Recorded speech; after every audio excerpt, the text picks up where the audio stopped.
اور آپ کے پاس جو آپ کے رب کی کتاب وہی کے ذریعہ سے آئی ہے، یہ جو قرآن وہی کے ذریعے سے آئی ہے، تھوڑا تھوڑا کر کے جبریل علیہ السلام کے ذریعہ اللہ کے پاس سے لوح محفوظ سے آسمانی دنیا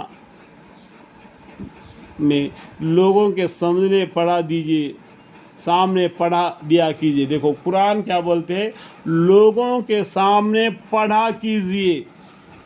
جب قرآن پڑھ کر لوگوں کو دین کے طرف بلاتے تو کہتے کہ کیا یہ لوگ اتنا علم والا ہے کیا کہ قرآن کو پڑھ کے سناتا ہے؟ جتنا علم اللہ تعالیٰ ان کو دیا ہے اتنا ہی پڑھ کے سنائے گا جتنا چاہیے۔ تو یہاں پر اللہ تعالیٰ بھی یہی بولتے ہیں، آپ اور آپ کے پاس جو آپ کے رب کے طرف آپ کی کتاب وہی کے ذریعہ نے، اور آپ کے پاس جو آپ کے رب کے کتاب وہی کے ذریعہ سے آئی ہے، لوگوں کے سامنے پڑھا دیا کیجیے۔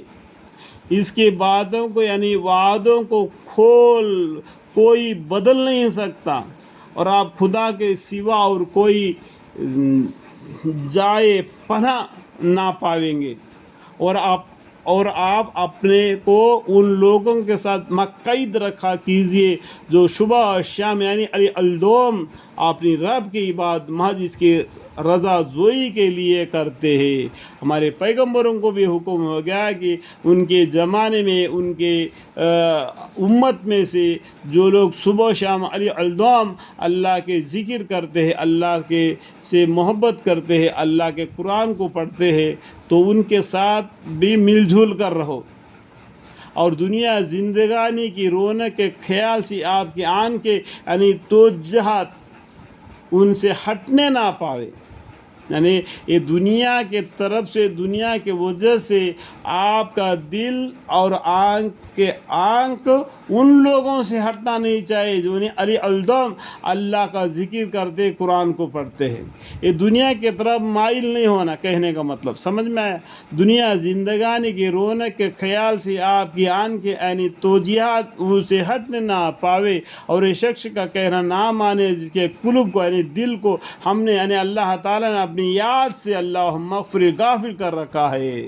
یہ لوگ اللہ کو جو یاد نہیں کرتے، نماز کی پابندی نہیں رکھتے، اور خدا اور رسول کے راستہ پر نہیں چلتے، قرآن کے راستے پر نہیں چلتے، تو آپ ان کے طرف خیال بھی نہ کیجیے، اور ایسے شخص کا کہنا نہ مانیے جس کا قلب کو اللہ تعالیٰ نے اپنی یاد سے غافل کر رکھا ہے اور اپنی نفسانی خواہش پر چلتا ہے، اور اس کا یہ خیال حد سے گزر گیا ہے۔ اور آپ کہہ دیجئے کہ دین حق تمہارے رب کے طرف سے آیا ہے، ان الدین عند اللہ الاسلام، یہ دین حق تمہارے رب کے طرف سے آیا ہے، تو جس کا جی چاہے ایمان لے آئے اور جس کا جی چاہے کافر رہے۔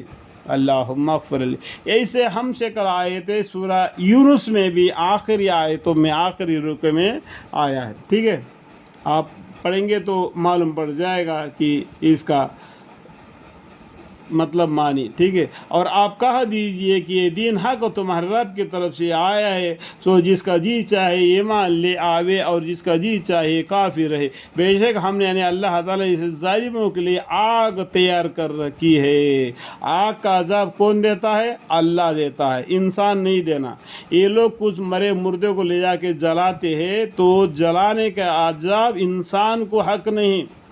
یہ انسان کا پیدائش مٹی سے ہوا ہے تو یہ مٹی میں چلے جانا چاہیے، لیکن اس کو آگ میں جلا دینا، وہ آگ کی عذاب صرف اللہ دیتے ہیں، انسان نہیں دینا، ٹھیک ہے؟ اس آگ کی کنائیں ان کو گھیرے ہوں گی، اللہم اغفر لی۔ اور اگر پیاس سے فریاد کریں گے تو ایسے پانی سے ان کو فریاد رس کی جائے گی جو تیل کی تلچٹ کی طرح ہوگی۔ دیکھو تیل معلوم ہے نا، گرم کرنے سے کس طریقے سے وہ ہو جاتا ہے، کوئی چیز اس میں ڈال دے تو بھن جاتا ہے، گوشت وغیرہ سب، ٹھیک ہے؟